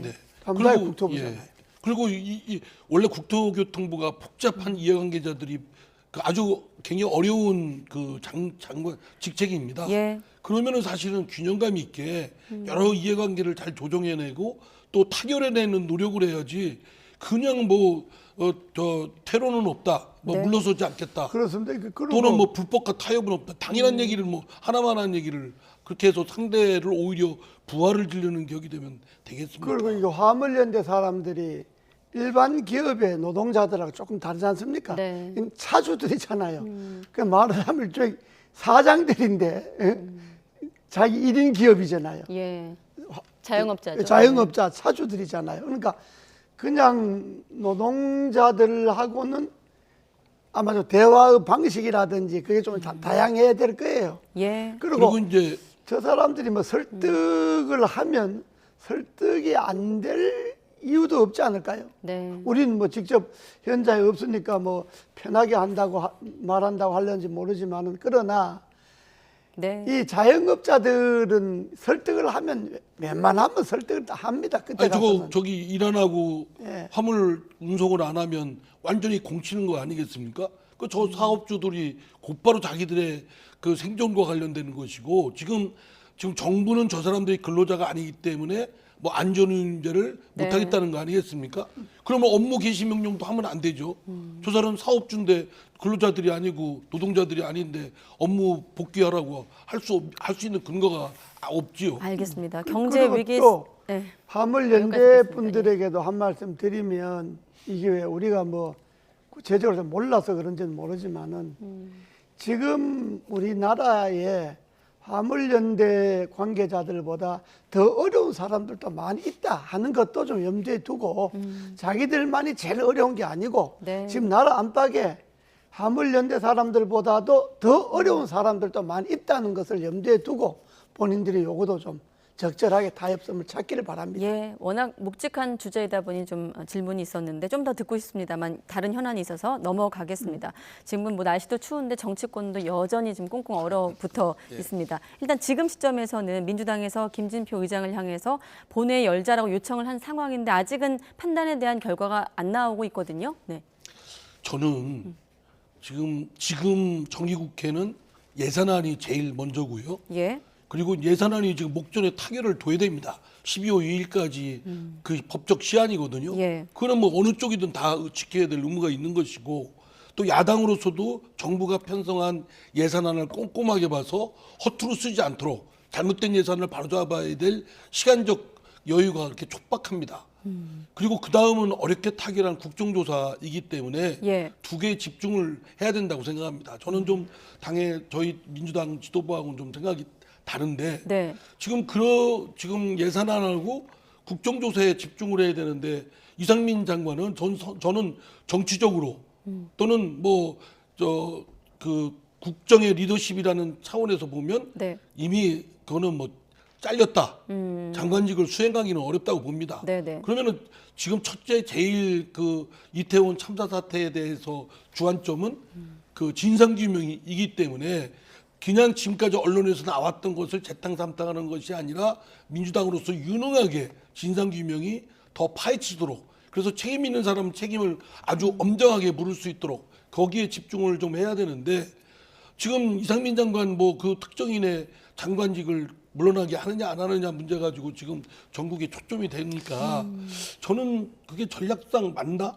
그리고 국정에 그게 제일 초점이 돼야 되나 하는 저 개인적인 의문점을 갖고 있습니다. 네. 맞습니다. 그 말씀이 거의 그 맞는 말씀인데 여야가 다 문제가 있는 게 여당은 이상민 그 장관 해임 건의안을 내면 국정조사는 없다. 이것도 좀 너무 나간 거고 아니 해임안은 해임도 하고 국정조사는 국정조사를 하지. 그럼 국정조사를 합의할 때 이건 별개다라고 못을 박든지 우물우물 합의해 놓고 나서 그렇게 하면 말도 안 되고 또 야당도 이상민 장관 해임 건의안 내봤자 안 되는 겁니다. 그거 대통령 수용 안 하면 그만이지 않습니까? 네. 공이 헛발질 하는 것 아닙니까? 허침 쓰는 건데 그러고 방금 말씀하셨지만 이미 이상민 장관은 장관으로서의 수면 다 했습니다. 국민들 마음속에서도 그렇고. 네. 그런데 지금부터는 이상민 장관을 자리에 두면 둘수록 그 부담은 정부에 갑니다. 그 부담은 윤석열 대통령인대로 돌아갑니다. 파면을 안 시키는 예. 대통령인대로. 그러니까 지금부터는 이상민 장관을 자리에 두면 그만큼 부담감은 대통령이 지는 겁니다. 그러니까 네. 굳이 민주당이 해임 건의안 되지도 않을 해임 건의안 낼 필요도 없고 네. 이미 오늘 벌써 유가족들이 해임하라고 시위하고 그러지 않습니까? 예, 그러니까 정부로서 이게 엄청 부담입니다. 그런데 이상민 장관이 좀 사람이 좀 대통령이 그래도 본인이 아니, 내 양심상 더 이상 못하겠다 그만두면 되는데 그만 안 두니까 부담은 정부로 돌아가는 거고 여권으로 돌아가는 거니까 네. 그것 때문에 정기국회 그 중요한 지금 예산 문제, 정기국회 지금 막빠진 문제를 마무리 못 짓고 있는다고 하는 거는 그리고 또 여야가 국정조사 합의해놨지 않습니까? 그걸 얼마든지 더 절실하게 할 수도 있지 않습니까? 그런데 예. 그걸 박차고 야당이 저렇게 하는 것도 제가 볼 때는 저 참 한심한 전략이고 여당이 그걸 적절하게 대처하지 못하는 여당도 참 그 한심하고 연말 하여튼 짜증만 납니다. 그 이태원 참사 사태라는 엄청난 그 사태가 불행한 사태가 생겼으면 예. 그의 주무장관이 저하고 이름이 똑같은 이상민 행안부 장관인데 네. 그러면 진짜 저 대통령으로서는 해임시켜야죠. 그럼 그 대통령이 그걸 계속 이렇게 그 자리에 앉히고 부담을 안고 가는 것이 도대체 그 의도가 뭔지를 저는 이해가 잘 안 됩니다. 지금 대통령 언급하셨는데 어제 민주당 이수진 의원을 인터뷰했는데 대통령한테 결자 해지 기회를 드린 것이다라고 했거든요. 해임 건의안이. 근데 아까 이상민 의원은 좀 당론하고는 조금 다른 생각이라고 하셨잖아요. 그러니까요. 네. 아니 해임은 대통령이 해야 될 일이고 그거 안 하면 지금 이재호 고문께서 말씀한 대로 그 부담은 고스란히 윤석열 대통령이 지는 것이고요. 예. 민주당이 굳이 그거 뭐라고 안 해도 지금 민주당이 먼저 1차적으로 일의 순서라는 게 있지 않습니까? 네. 예산안. 국정조사에 집중해도 저는 그렇게 과히 이상민 장관 퇴진에 목맬 필요는 없다라고 네, 생각합니다. 그렇습니다. 지금 민주당이 진작 해임해야 되는 해임 안 됐는데 현 시점에서는 민주당이 그쪽에서 가만두고 국정조사나 예산 문제 전념해도 시민단체나 사회 일반에서 이상민 파면하라 해임하라는 요구가 나옵니다. 저절로. 그러니까 예. 민주당 거기에서 일단 물러서도 돼요. 공약 해임만 내봤자 뭐 헛발질하는 거지 뭐 대통령이 받아들이겠습니까? 네, 알겠습니다. 이 문제 관련해서는 일단은 민주당은 대통령이 해임 건의안을 거부할 것으로 예상을 하면서 탄핵 소추안까지 생각을 해놓은 상황인데 관련해서 오늘 민주당 안에서 이런 목소리도 나왔습니다. 어떤 목소리가 나왔을까요? 잠깐 들어보시죠. 검사 때는 저렇지는 않았는데 일종의 오기 같은 게 좀 발동하신 거 아닌가. 어쨌든 저 뭐 기소가 되건 뭐 결론이 나기 전까지는 다수 야당과 좋은 관계 지속하고 계속 대화하고 협조 구하고 해야 돼. 그래서 국정을 끌고 가야 될 거 아니에요. 그렇죠. 근데 아마 중범죄자로 지금 취급을 하는 것 같아요. 예. 그리고 이 이태원 관련해서 야당이 주장하는 이 모든 거기서 벗어나고자 하는 그런 시도의 일환으로 생각을 하는 것 같아요. 정말 검찰총장 같은 그런 느낌이 자꾸 들고. 일종의 오기 같은 게 발동한 게 아닌가라면서 검찰총장 같은 그런 느낌이 자꾸 든다라는 게 조 의원의 생각입니다. 정말 국민들이 볼 때 대통령이 그 자리에 있는 분에 대해서는 대통령감이다. 누구도 그렇게 생각할 만큼 덕목과 도량을 갖춰야 된다고 생각합니다. 네. 자꾸 그 대통령감이 뭐겠습니까? 국민들의 여러 가지 복잡한 문제를 해결하고 여러 가지 갈기갈기 나눠지는 거를 붙잡아서 통합시키고 화해시키고 그래서 한 대로 모아서 에너지를 모아가지고 국군을 타개해서 나가는 그런 역할을 하는 것이 최궁극적인 그 대통령으로서의 리더십일 텐데 그렇지 않고 자꾸 감정적인 대응하고 오히려 상대를 제압하려고 하고 국민을 누르려고 하고 그냥 무조건 따라오라고 따라오지 않으면 뭐 더 큰 나는 법적 권한이 있다고 생각하고 네. 근데 대통령이든요 국회의원이든 임시직입니다. 5년 4년 더구나 대통령은 단임제이기 때문에 끝나면 끝이에요. 그러니까 영원히 자기가 황제다 왕이다 이 생각 갖고 있으면 그건 착각입니다. 그 조홍천 의원이 뭐 본인도 검사 출신이니까 네. 검사 출신이 뭐 검사 출신을 보고 이야기하는 거니까 그게 뭐 맞을 수도 있지. 그런데 저건 국민들이 볼 때는 대통령의 오기 또 고집 이렇게 이제 보는데 대통령 본인은 아마 그 책임감으로 느낄 거예요. 내가 국정에 대한 내가 책임자인데 내 책임감이다. 뭐 이렇게 생각을 할 거니까 아마 네.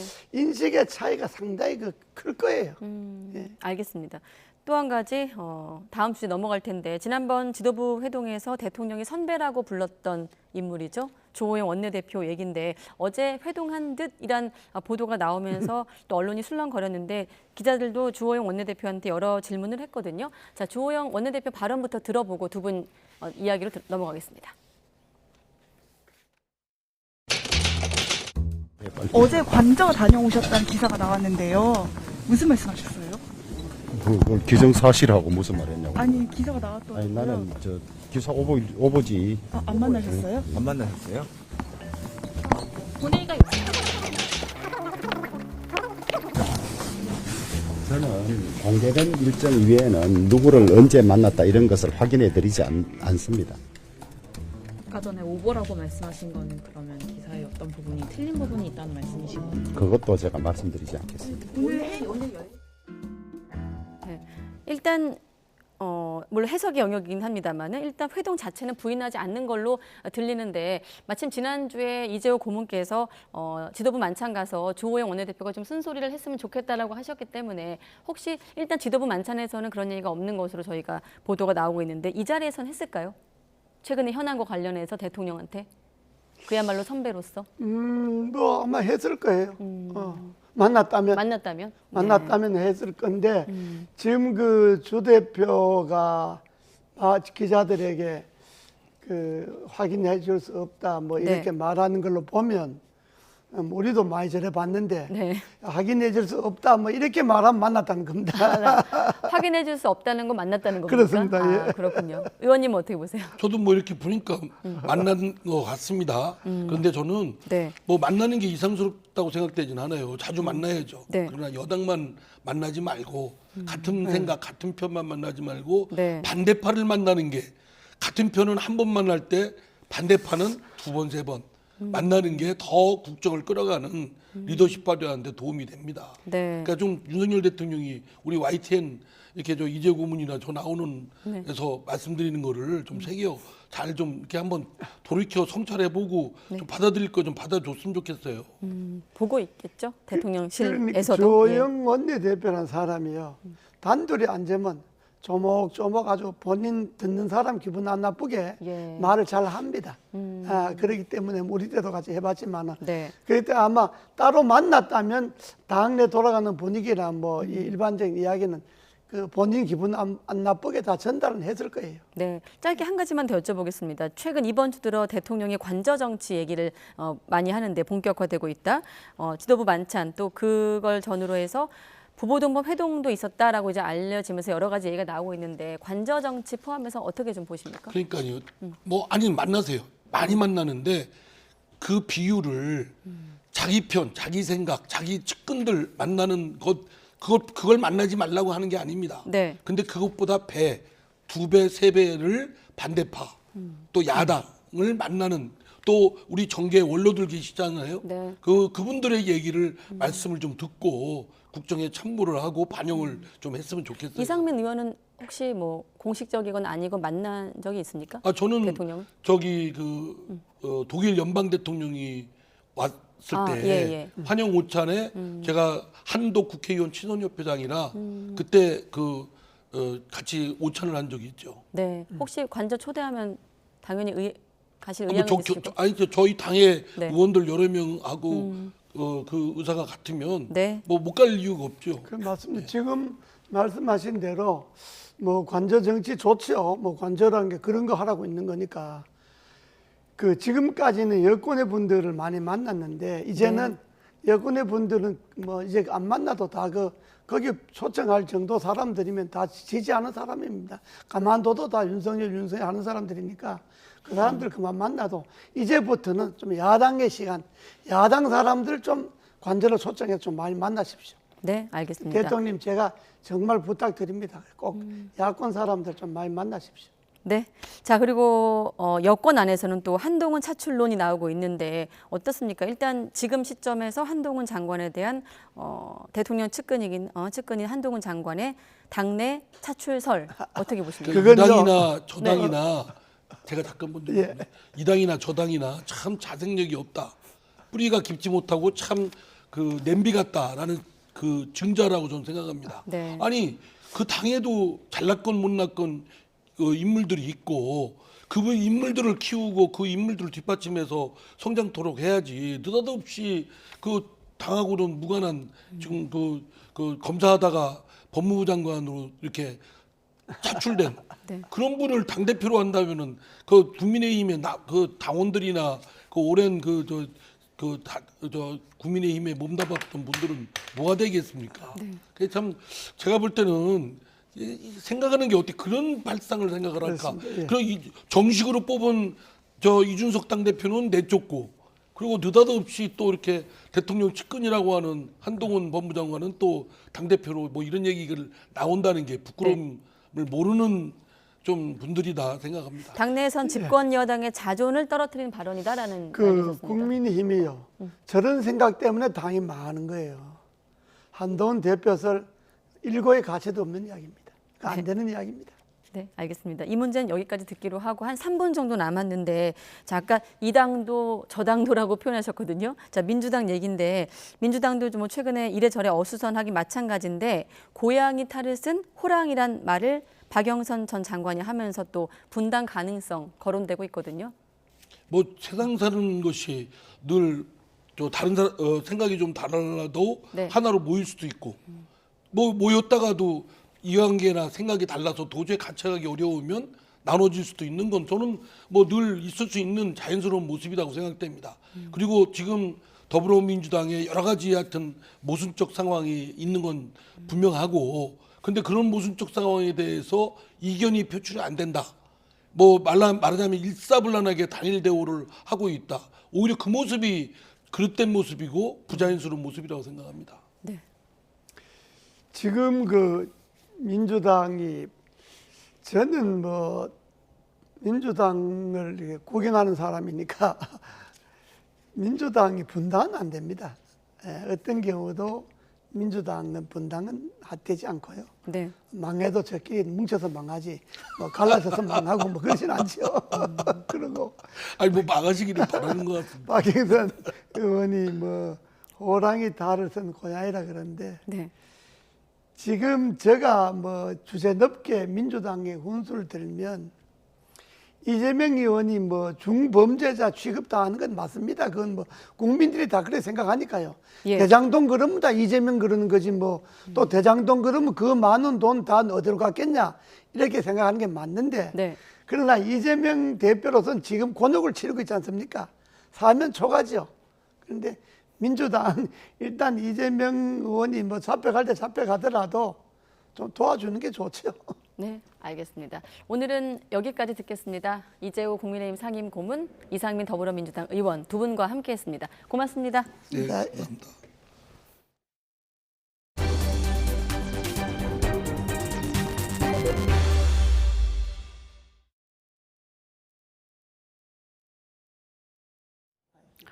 네, 그리고 지진 속보입니다. 오늘 오후 경북 김천시에서 규모 3.2의 지진이 발생했습니다. 오후 3시 17분 58초쯤 경북 김천시 이포읍에서 발생했으며 발생 깊이가 14km로 우리나라에서 발생한 지진으로는 깊은 편입니다. 기상청은 인근 지역에서 지진동을 느낄 수 있었을 거라면서 안전에 유의하길 바란다고 당부했습니다.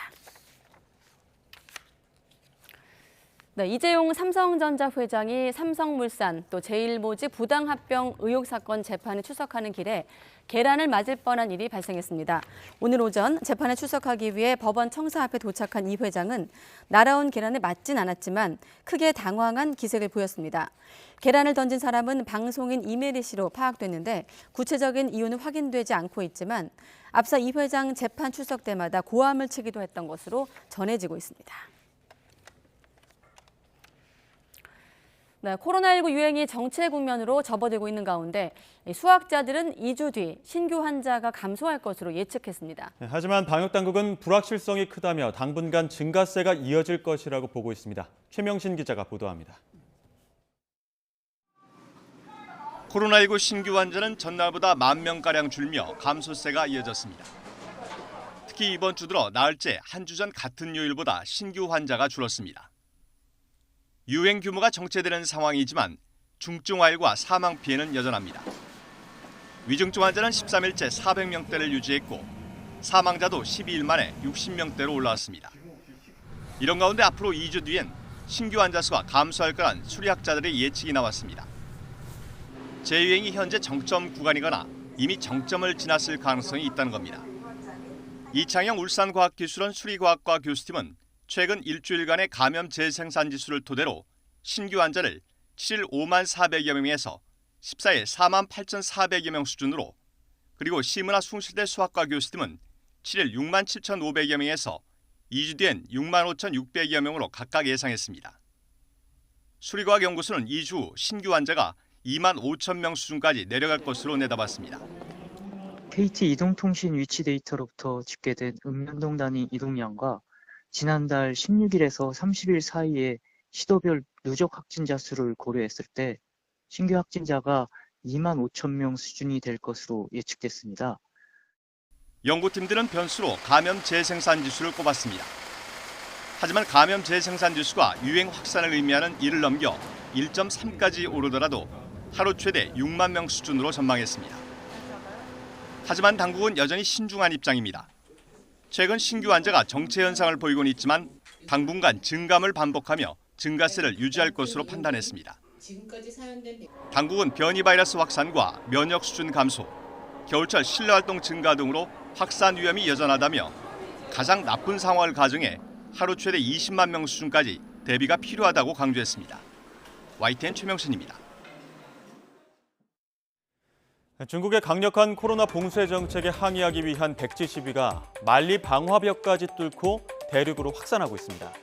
만리 방화벽은 만리장성과 인터넷 방화벽을 합친 용어로 중국 당국이 자국민을 대상으로 실시하는 인터넷 정보 검열과 감시 정책을 뜻합니다. 중국은 이미 1998년부터 중국 공안부를 중심으로 인터넷 방화벽을 세우는 황금방패 프로젝트를 진행했습니다. 중국 공안부의 상징인 황금색 방패에서 유래됐는데요. 사회 안정을 이유로 해외에서 유입되는 정보를 차단하고 자체적으로 인터넷 공간을 검열하는 거대한 처리 시스템입니다. 현재 중국 내에서는 페이스북, 유튜브, 인스타그램, 트위터 등을 사용할 수 없는데 바로 황금방패 프로젝트 때문이죠. 하지만 중국 당국의 황금방패, 이른바 만리 방화벽도 시민들의 백지 시위를 막지 못하고 있습니다. 중국 시민들은 당국의 검열과 통제에 무언의 저항을 한다는 의미로 백지 A4 용지를 들고 거리로 나오고 있는데요. 중국 당국의 검열에 맞서 인터넷 우회 접속 프로그램인 VPN을 이용해 시위 장소를 공유하며 만리 방화벽을 무력화하고 있는 거죠. 또 현재 중국 자체 소셜미디어인 위챗, 웨이보 등에서는 샵 백지 행동, 샵 백지 혁명 등의 해시태그가 삭제되고 있지만 우회로 VPN을 이용한 해외 소셜미디어에서는 백지 혁명이 급속도로 확산하고 있습니다. 결국 중국도 VPN 경계령을 내렸습니다. SNS에 익숙한 젊은 층을 중심으로 불심 검문까지 벌여 휴대전화에 VPN이 깔려 있으면 바로 압수할 정도인데요. 하지만 중국 당국의 억압이 심해질수록 자유를 갈망하는 중국 시민들의 외침은 더 크게 전 세계로 퍼져나가며 오히려 중국을 압박하고 있습니다. 네, 백지 시위가 만리 방화벽까지 무너뜨리고 있다는 내용 보셨는데 정권 퇴진 9호까지 나온 제로 코로나 반발 시위에 중국 당국이 반짝 긴장하고 있습니다. 특히 장쩌민 전 국가주석 사망을 계기로 백지 시위가 각지로 확산하는 것을 막기 위해 고심하고 있는 모양새입니다. 이번엔 베이징 연결하겠습니다. 강정규 특파원. 네, 베이징입니다. 네, 미묘한 시기라고 해야 될까요? 장 전 주석의 사망 소식까지 나왔는데 중국 내 분위기 전해주시죠. 네, 그동안 백혈병 치료를 받다가 향년 96세로 세상을 떠난 장쩌민 전 국가주석, 어젯밤 부고가 전해졌습니다. 시진핑 주석을 필두로 한 장례위원회가 구성되고 조만간 추모 대회도 열릴 예정입니다. 중국 당국은 애도 분위기를 띄우며 내부 결속을 시도하고 있습니다. 특히 시 주석, 슬픔을 역량으로 만들어서 사회주의 현대화 국가 건설과 중화민족의 위대한 부흥을 위해 단결하고 분투하자 이렇게 강조했습니다. 그러나 받아들이는 쪽에서는 의도한 대로만 움직여주진 않겠죠. 장쩌민에 대한 애도 물결이 개혁개방과 고속성장 시대의 종언에 대한 아쉬움으로 나타나고 있습니다. 더 나아가 집단 지도 체제에서 1인 권력 독점 체제로 바뀐 시진핑 집권 3기에 대한 우회적 비판으로 풀이되기도 하는데요.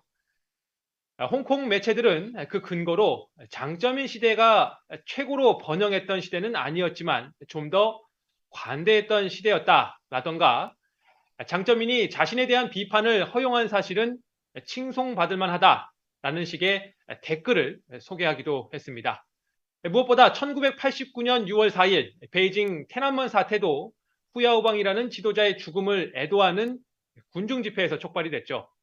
최근 제로 코로나 방역 정책에 대한 불만이 터져나온 백지 시위 국면에서 미묘한 긴장감이 흐르는 이유입니다. 그러나 장 전 주석은天安门 사태 무력 진압을 옹호하고 파룬궁 탄압을 주도한 걸로 알려진 인물인 만큼 민주화 시위 역량 결집에 한계를 지닌다는 평가도 나옵니다. 네, 여기서도 여러 각도로 이 내용 보도하고 있는데 제로 코로나에 반대하고 있는 이른바 백지 시위 지금도 이어지고 있는 겁니까? 네, 그제밤 광둥성 광저우에서 촬영됐다는 영상 한번 보실까요? 그동안 외지 농민공들을 중심으로 봉쇄 반발 시위가 잇따랐던 하이주구에서 또다시 충돌이 벌어졌습니다. 전신 방역복을 입은 경찰이 마치 거북이처럼 방패를 머리 위까지 감싸고 전진하고 최루탄까지 터뜨리며 시위대를 진압하는 장면이 담겼습니다. 같은 날 밤 난징에서도 대학생으로 보이는 젊은이들이 핵상 검사 대신 자유를 달라고 외치며 거리 행진을 벌이는 장면이 해외 SNS를 통해 공유되고 있습니다. 중국 당국이 무장 경찰을 동원해 강경 대응에 나서면서 중국 내부 시위는 잦아드는 분위기입니다. 그러나 미국과 캐나다, 일본 등 해외에서 후속 시위가 잇따르고 있고 어제 저녁엔 서울 홍대 거리에서 중국인 유학생 300여 명이 제로 코로나 정책 중단과 시진핑 퇴진 등의 구호를 외쳤습니다. 네, 그렇군요. 자, 그렇다면 중국 당국은 어떻게 대응하고 있습니까?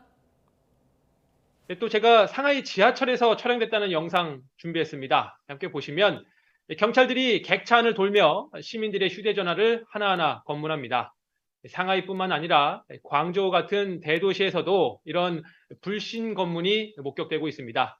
백지 시위에 참여한 시민들을 색출하는 작업의 하나로 보이는데 실효성보다는 일종의 공안머리를 통한 보여주기식 경고 메시지로 풀이됩니다.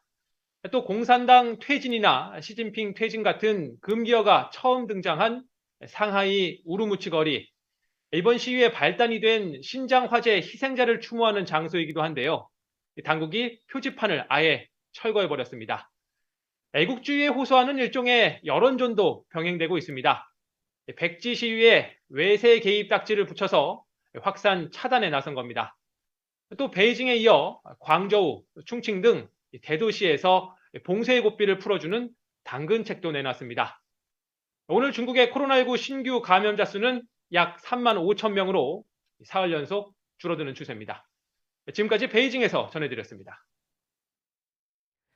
네, 방금 강정규 특파원 설명에도 들어있었지만 좀 더 설명을 해드리면 국내에 있는 중국인 유학생들의 반정부 시위도 본격화하고 있는 겁니다.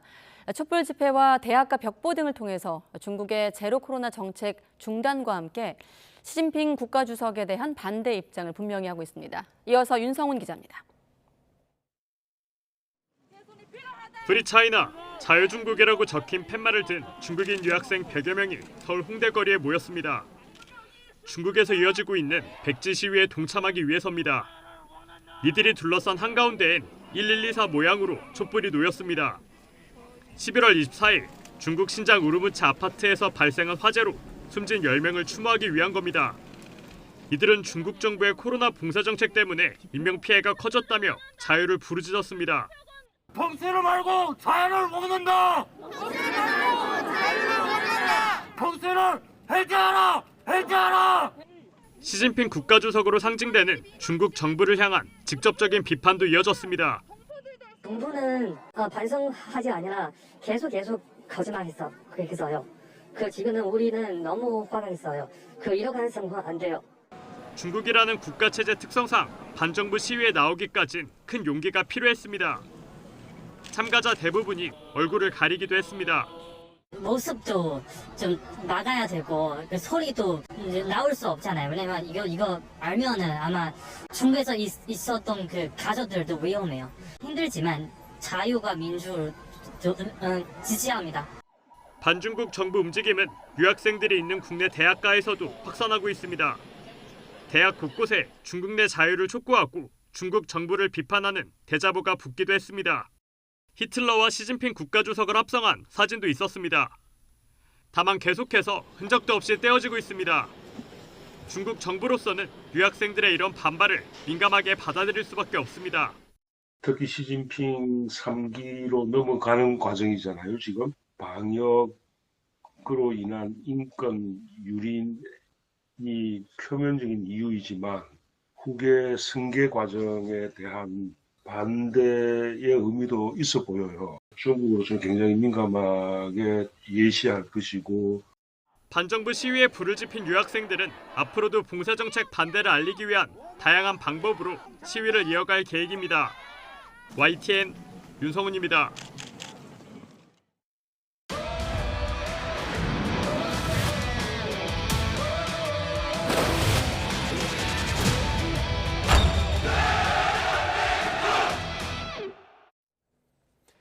(16강) 진출을 위해 무조건 포르투갈을 이겨야 하는 축구대표팀. 내일 밤 결전을 앞두고 공식 훈련을 소화했습니다. 카타르 현지 연결합니다. 허재원 기자. 네, 카타르 도하입니다. 네, 역시 수비의 핵 김민재 선수 몸 상태가 궁금한데 오늘 훈련에는 참석했습니까? 네, 제가 지금 나와 있는 이곳이 우리 축구대표팀의 훈련장입니다. 약 1시간 전부터 포르투갈전을 대비한 공식 훈련을 시작했고 이제 거의 훈련이 마무리됐습니다. 김민재 선수가 어제는 이곳 훈련장에 아예 나오지도 않았고 호텔에서 치료만 받았는데요. 오늘은 일단 훈련장에 나오긴 했습니다. 하지만 훈련은 하지 않고 자전거만 타면서 부상 부위의 회복에 전념하는 모습이었습니다. 우루과이전에서 다친 오른쪽 종아리에 계속 통증이 남아있기 때문에 일단 내일까지 회복 상태를 보고 포르투갈전 출전 여부를 결정할 것으로 보입니다. 잠시 뒤 메인 미디어 센터에서 열리는 공식 기자회견에 벤투 감독과 김영권 선수가 참석하는데요. 김민재 선수의 부상 상황에 대해서 벤투 감독의 설명이 있을 것으로 보입니다. 반면 허벅지 부상으로 2경기에 모두 뛰지 못했던 측면 공격수 황희찬 선수는 이제 모든 훈련을 정상적으로 소화하고 있어서 내일 포르투갈전 출전이 가능할 것으로 예상됩니다. 네, 허재원 기자, 포르투갈 훈련장에도 직접 다녀왔죠. 분위기 어땠습니까? 네, 포르투갈 대표팀은 우루과이전을 마친 다음 날에는 경기를 뛰지 않은 선수들 중심으로 간단한 회복 훈련만 했습니다. 어제부터 본격적인 우리나라와의 경기에 대비한 훈련을 시작했는데 호날두 선수가 이틀 연속 훈련에 참석하지 않았습니다. 우리나라 취재진이 다방면으로 확인은 하고 있는데요. 부상이 있다든지 하는 특별한 소식은 확인되지 않고 있습니다. 숙소 내 체육관에서 개인 훈련을 하면서 우리나라와의 일전을 준비하고 있다고 전해지고 있습니다. 포르투갈은 이미 2연승으로 16강 진출은 확정했지만 조 1위를 확보해야 16강에서 브라질을 피할 수 있습니다. 하지만 페레이라와 멘데스, 오타비오 등 핵심 선수 3명이 부상으로 결장할 것으로 보이고요. 또 경고를 받은 선수가 4명인데 경고 누적으로 16강전에 못 나가는 걸 방지하기 위해서 우리나라와의 경기에 쉴 가능성이 있습니다. 우리 대표팀이 공략할 수 있는 빈틈이 생길 수 있다는 뜻입니다. 우리로서는 복잡한 경우의 수를 따질 때가 아닙니다. 무조건 포르투갈을 이겨야 16강 진출을 바라볼 수 있는 어려운 상황입니다. 지금까지 카타르 도하에서 YTN 허재원입니다. 네, 보신 것처럼 김민재 선수의 조별리그 3차전 출격 여부는 여전히 불투명합니다. 반면 부상으로 그간 결장했던 황희찬 선수도 이번 대회 처음 그라운드를 밟을 것으로 보입니다. 안동준 기자의 보도입니다. 수비명가 나폴리로 이적해 괴물 같은 활약으로 당당히 주전 자리를 꿰찬 김민재. 탈아시아급 피지컬은 물론 정확한 롱패스와 빌드업으로 아시아 선수 최초로 세리에 A 이달의 선수로 뽑혔습니다. 하지만 리그와 챔피언스 리그 경기에 연이어 선발 출전하면서 피로가 누적된 탓일까? 우루과이와 1차전 누네스를 쫓다가 미끄러져 종아리를 다쳤습니다. 부상에도 가나와의 2차전 선발 명단에 이름을 올렸지만 후반 교체 시간 결국 쓰러졌습니다. 수비 핵심 김민재의 출전이 불투명해지면서 대표팀에는 비상이 걸렸습니다.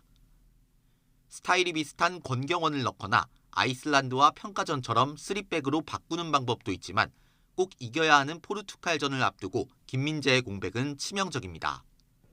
다행히 김민재가 훈련에 나오면서 대표팀은 일단 한숨을 돌리는 분위기입니다. 이런 가운데 허벅지 부상으로 1, 2차전을 모두 결장한 황희찬은 정상적으로 훈련에 참가하며 첫 출격 예열에 나섰습니다. 황소 같은 돌파력, 상대 문전을 흔드는 파괴력으로 우승 후보를 상대로 기대를 모읍니다.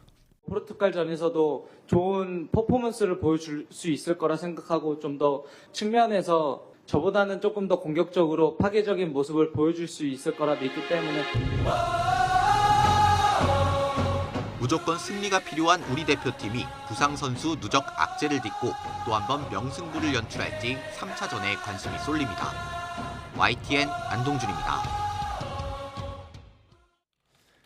카타르 월드컵에서 메시의 라스트 댄스가 이어지게 됐습니다. 아르헨티나는 폴란드를 꺾고 조 1위로 16강에 올라갔고 폴란드는 골 득실에서 16강 단골 멕시코를 제치고 16강에 안착했습니다. 보도에 이지은 기자입니다. 마지막 월드컵에 나선 메시와 레반도프스키의 대결. 아르헨티나는 후반 마크 알리스테르와 알바레스의 연속골로 폴란드를 꺾고 조 1위로 16강에 진출했습니다. 전반 페널티킥을 실축한 메시. 그러나 경기 내내 팀의 공격을 이끌며 역시 메시라는 걸 보여줬습니다. Messi is the best, Argentina is the best, they play an amazing match, they did everything amazing. 레반도프스키는 득점 기계라는 별명이 무색하게 슈팅 연계에 그쳤지만 폴란드는 패배에도 불구하고 멕시코의 골득실로 앞서 16강에 올랐습니다. 16강 단골 손님 멕시코는 사우디아라비아를 꺾고도 44년 만에 조별리그에서 탈락했습니다. 선발 명단에서 핵심 9명을 빼며 여유를 부린 프랑스는 튀니지에 일격을 당했고 호주는 덴마크를 잡고 히딩크 감독 시절 이후 16년 만에 16강에 올랐습니다. So good, so good. We're going all the way. Whoever's next, we're going to beat them too. We're going to beat the whole thing. Argentina going down. 이제 아르헨티나는 호주와 프랑스는 폴란드와 8강 진출을 놓고 맞붙습니다. YTN 이지은입니다. 네, 가을에서 겨울로 넘어가자마자 한파가 절정입니다. 내일까지도 추위가 이어진다고 하는데요. 매서운 바깥 날씨를 따뜻하게 녹여줄 특별 일일 캐스터가 오늘 날씨를 전한다고 합니다. 함께 보시죠. 어우 추워. 며칠 전만 해도 가을이었는데 갑자기 왜 이렇게 추워진 거야. 어우 추워. 가을아 어디 갔니? 우리가 우리였었던 날들 끝이 없을 것 같지 나 사랑했던 널 잊을 수가 있을까 행복했던 지난 시간 속 그곳에 널 안녕하세요. 가수 솔지입니다. 안녕하세요. 반갑습니다. 안녕하세요. 역시 솔지 씨 목소리는 추위를 녹이는 힘이 있는 것 같아요. 아, 감사합니다. 12월 겨울이 시작하자마자 기다렸다는 듯이 매서운 한파가 찾아왔습니다. 아쉬운 마음에 제가 가을을 붙잡고 싶었거든요. 아, 네. 그런데 이렇게 솔지 씨 노래를 들으니까 따스함이 확 느껴집니다. 아, 감사합니다. 이번에 발표한 신곡 우리가 우리였던 날들이었습니다. 네, 너무 좋네요. 그런데 오늘은 시청자분들께 새로운 모습을 보여드리고 싶어서 나오셨다고요? 네, 원래는 저의 노래로 위로를 드렸다면 오늘은 저의 따스한 목소리로 갑자기 찾아온 한파를 날려버리고자 기상캐스터에 도전하게 됐습니다. 네, 굉장히 기대가 됩니다. 날은 추워졌지만 솔지 씨 목소리로 전한 날씨 따뜻할 것 같네요. 날씨 전해주시죠. 네, 화면 함께 보실까요? 오늘 12월 시작부터 한파가 절정에 달했습니다. 서울 기온이 무려 영하 9.4도까지 떨어졌는데요. 내일까지는 서울 기온이 영하 7도로 한파가 계속 이어지겠습니다. 네, 한파는 주말부터 기온이 조금 더 오르면서 주춤할 것으로 보입니다. 하지만 다음 주 초반까지 예년 기온을 밑도는 추위가 계속 되겠고요. 서해안에 눈도 내렸다 그치기를 반복할 것으로 보입니다. 특히 서울 등 수도권과 강원 지방에는 월드컵 축구 거리 응원이 있을 2일 밤부터 눈이 날리기 시작해 주말 새벽부터 아침 사이에는 도로를 하얗게 덮을 정도로 눈이 쌓일 가능성이 있습니다. 도로 미끄럼 사고에도 유의해 주시기 바랍니다. 요즘 기온 변화가 너무 큰 것 같아요. 11월까지는 가을이 아니라 마치 봄이 온 것처럼 포근했잖아요. 네, 맞습니다. 갑자기 기온이 널뛰기를 하고 있는 만큼 감기와 독감 등 호흡기 질환의 건강 관리 잘 해주셔야겠습니다. 네, 특히 요즘같이 갑자기 추워질 때는요. 무엇보다 건강 관리가 중요한데요. 이럴 때는 오히려 조금씩 움직여주시는 게 좋을 것 같습니다. 네, 맞습니다. 그럼 이거 어떨까요? 역주행으로 기록을 세웠던 이거. 위, 아래. 위, 아래. 아, 너무 좋은데요. 네. 그럼 같이 한번 해볼까요? 아, 그럴까요? 네. 아래, 위, 아래, 위, 아래, 위, 아래. 아래.